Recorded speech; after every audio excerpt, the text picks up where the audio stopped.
Сәлеметсіңдер ме, құрметті оқушылар? Телесабаққа қош келдіңдер. Балалар, өткен сабақта біз сендермен мәтіннің түрлерін есімізге түсірдік. Мәтіннің әңгімелеу, сипаттау және пайымдау түрлері болатынын білдік. Бүгінгі сабағымыздың тақырыбы да мәтін түрлеріне арналады. Бүгінгі сабақта мәтіннің тақырыбы мен суреттер бойынша мәтіннің мазмұнын болжайсыңдар. Оқыған, тыңдаған материалдар бойынша мұғалімнің көмегімен жоспар құрып, мазмұндама жазасыңдар.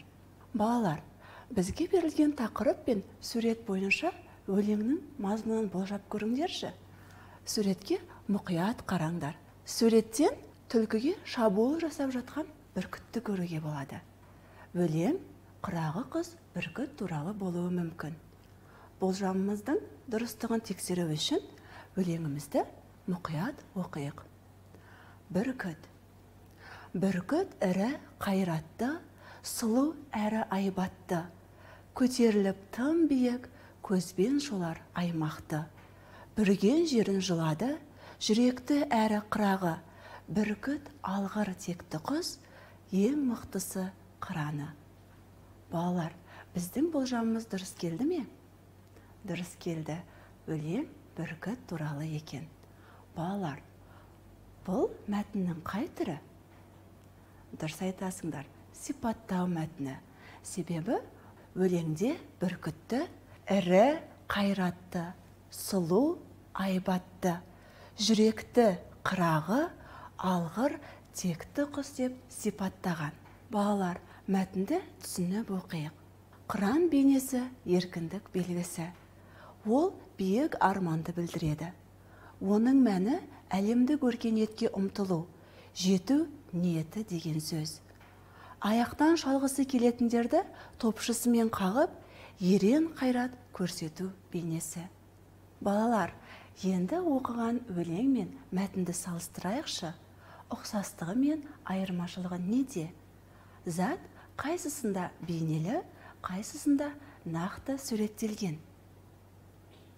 Өлеңде бүркіт бейнелі суреттелсе, мәтінде нақты суреттелген екен.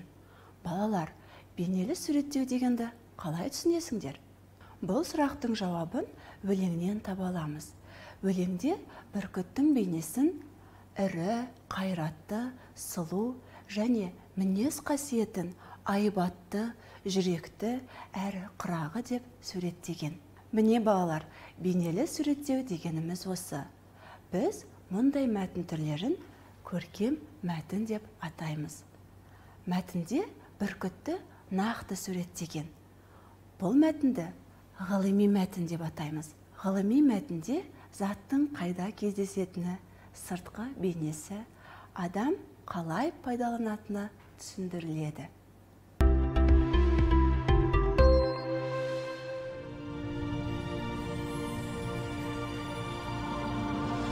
Ту сөзінің голландтық тегі бар және корабль байрағы дегенді білдіреді. Қазақстанның мемлекеттік туы біздің мемлекеттігіміздің басты нышандарының бірі.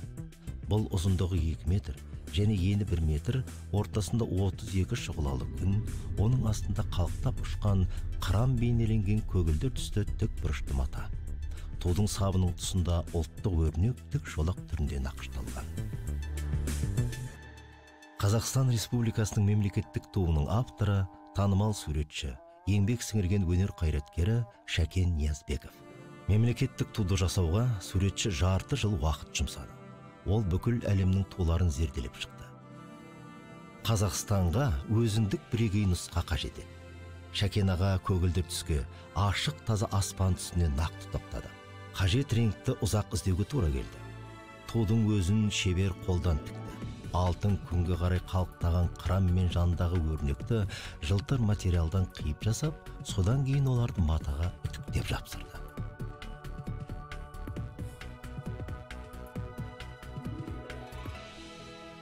Алтын шұғылалы күн, қалықтаған қыран және ұлттық өрнек бейнеленген көгілдір мата бүгінгі күні елдегі әкімшілік ғимараттарға көрік беріп, тәуелсіз Қазақстанның шетелдік мемлекеттердегі елшіліктер ғимараттарының үстінде желбіреуде.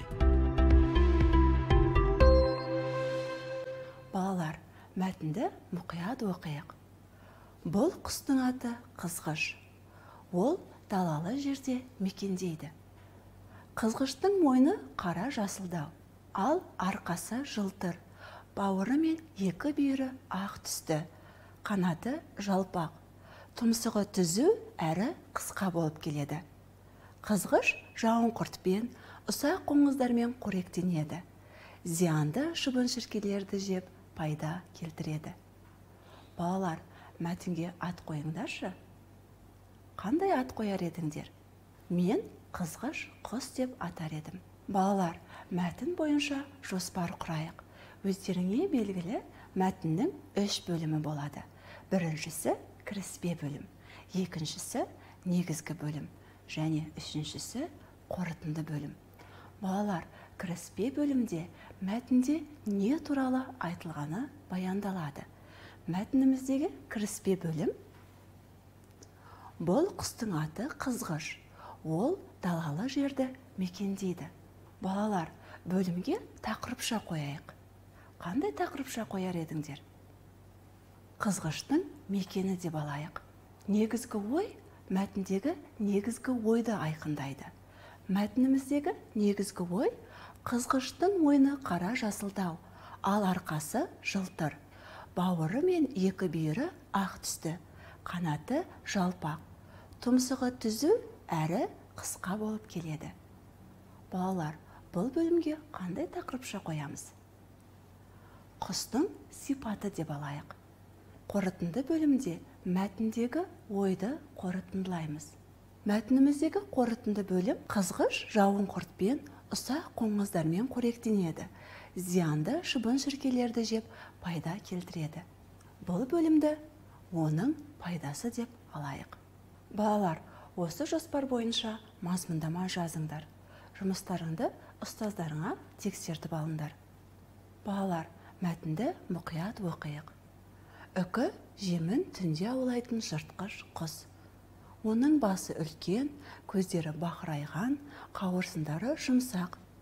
Ол ұшқанда дыбыссыз қанат қағады. Балалар, мәтінге ат қойыңдаршы. Мәтінді үкі деп атауға болады. Балалар, мәтіннің қандай түріне жатады? Бұл мәтін сипаттау мәтіні. Себебі мәтінде үкіні басы үлкен, көздері бақырайған, қауырсындары жұмсақ деп сипаттаған. Балалар, берілген жоспар бойынша мәтіннің бөлімдерін ажыратайық. Кіріспе бөлімді жыртқыш құс деп атаған. Мәтіндегі кіріспе бөлім: үкі жемін түнде аулайтын жыртқыш құс.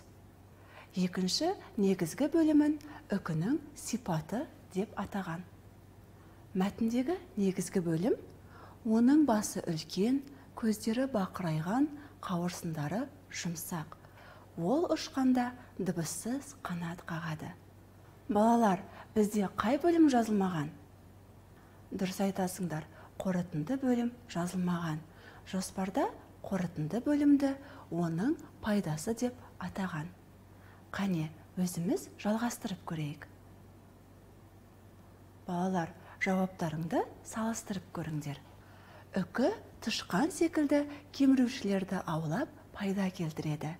Үкіні қазақ халқы қасиетті құс санайды. Бәрекелді балалар. Бүгінгі сабақта мәтіннің тақырыбы мен берілген сурет бойынша өлеңнің мазмұнын болжадыңдар. Оқыған, тыңдаған материалдар бойынша жоспар құрып, мазмұндама жаздыңдар. Балалар, бүгінгі сабағымыз аяқталды. Сау болыңдар.